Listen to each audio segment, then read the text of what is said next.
दिवाली आने वाली है और हर कोई घर की सजावट, टीवी, लैपटॉप, स्मार्टफोन जैसी नई चीजें खरीदने की प्लानिंग कर रहा है।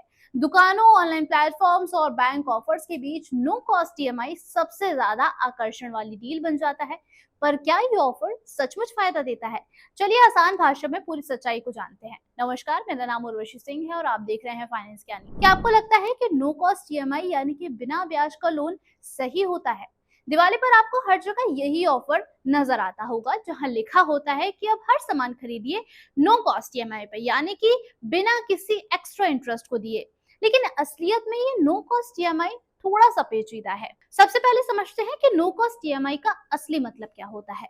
नो कॉस्ट ईएमआई का सीधा मतलब है कि आपको कोई भी एक्स्ट्रा ब्याज नहीं देना है, बस प्रोडक्ट की कीमतों को किश्तों में बांटकर आप आराम से चुका सकते हैं। लेकिन असल छुपा हुआ खेल यहाँ से शुरू होता है। कई बार कंपनी आपको जो डिस्काउंट या फिर कैशबैक डायरेक्ट पेमेंट पर देती है, वो ईएमआई लेने पर खत्म हो जाता है, या फिर दुकानदार या बैंक आपके लिए छुपा हुआ ब्याज जो होता है वो प्रोडक्ट की कीमतों में ही शामिल कर देते हैं, जिससे इसकी जो कीमत होती है वो लगभग बढ़ जाती है।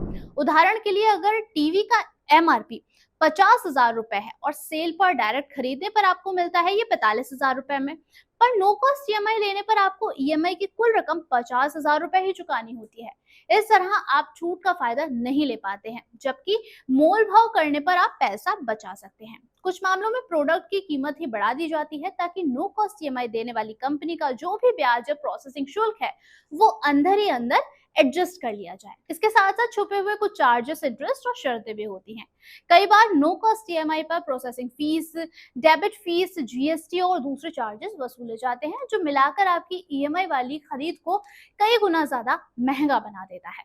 खास क्रेडिट कार्ड या फिर फाइनेंसर ही नो कॉस्ट ईएमआई ऑफर करते हैं।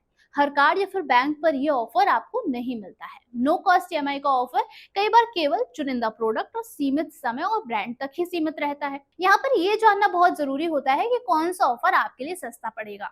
अगर आप डायरेक्ट पेमेंट पर कैशबैक, कूपन या छूट पा रहे हैं, तो ईएमआई की तुलना में वो ऑफर आपको सस्ती पड़ सकती है। नो कॉस्ट ईएमआई वाली प्रोडक्ट का एमआरपी, मार्केट प्राइस और दूसरे ऑफर्स आपको जरूर चेक करने चाहिए। इसके अलावा ईएमआई लेने पर टोटल पेमेंट, प्रोसेसिंग फीस और कोई भी हिडन चार्जेस आप जरूर देख लें। तभी आप समझ पाएंगे कि असल में आपके ऊपर आखिर कितना खर्चा आ रहा है। लेकिन यहाँ पर यह जानना जरूरी है कि नो कॉस्ट ईएमआई क्या सबके लिए सही होती है। अगर आपके पास तुरंत पेमेंट करने की रकम नहीं है और खरीदना उस चीज को जरूरी है, तो ईएमआई का ऑप्शन आप चुन सकते हैं। ईएमआई आसान और छोटे किश्तों में देने में आपके खर्च का जो बोझ है वो भी आप पर कम पड़ सकता है। मगर याद रखें कि ईएमआई पर बार बार खरीदारी बजट बिगाड़ सकती है या फिर आपके फाइनेंशियल डिसिप्लिन पर भी असर डाल सकती है।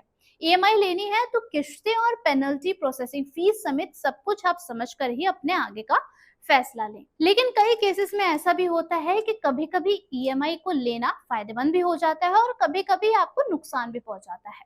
उन लोगों के लिए ये बेस्ट है जो कैश फ्लो की प्लानिंग करते हैं। प्रोडक्ट की कीमत जरूर पक्की होती है और जगह जगह ऑफर्स की तुलना भी आपको कर लेनी चाहिए। लेकिन अगर डिस्काउंट या फिर दिलचस्प कूपन का फायदा सीधे पेमेंट पर ज्यादा है, तो ईएमआई के चक्कर में आपको बिल्कुल नहीं पड़ना चाहिए। फेस्टिव सीजन में अलग अलग कैंपेन्स, ऑफर्स और ईएमआई स्कीम्स को कंपेयर करना आपके लिए बहुत ज्यादा जरूरी है, ताकि आप अपने ईएमआई को लेकर फैसला आसानी से ले पाए। दिवाली पर नए नए ऑफर्स की भरमार तो होती ही है, लेकिन आपकी समझदारी ही असली फायदे का सौदा होता है।